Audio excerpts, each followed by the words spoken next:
যারা দাম্পত্য জীবনের একান্ত বিষয় কারোর সাথে শেয়ার করে তারা সবচেয়ে বড় কবিরা গুনাহ করে। আশরারুন নাস বলেছেন বিশ্বনবী এদেরকে, সবচেয়ে নিকৃষ্ট মানুষ। ইয়াউমাল কিয়ামাতি মানজিলাতান, আল্লাহর কাছে কিয়ামতের দিন সবচাইতে নিকৃষ্ট হয়ে দাঁড়াবে ওই দম্পতি, ওই নারী কিংবা ওই পুরুষ। তুফদি ইলা যাওজিহি ওয়া ইউফদি ইলা যাওজিহা সুম্মা ইউনশিরু সিররাহা। তারা একান্ত সময়ে ফিজিক্যাল ইন্টিমেসিতে যা করে এটা পরে মানুষের কাছে বলে বেড়ায়, এরকম আছে না নাই? খবরদার, এটা বড় কবিরা গুনাহ।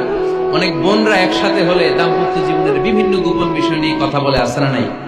অনেক পুরুষরা একে অপরের সাথে, বন্ধুদের সাথে বিভিন্ন বিষয় নিয়ে শেয়ার করে, এটা এমন ওইটা এমন, এগুলো বলা যাবে?